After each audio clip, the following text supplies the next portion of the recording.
something on Amazon.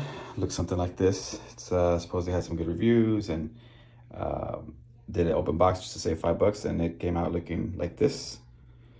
So also avoid the open box. And then finally went and did this one. So I'll show you really quickly what that means.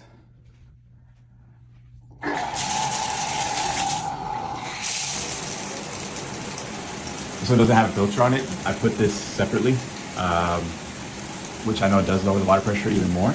But since this puts 2.5 out, which is the highest amount legally available in Texas,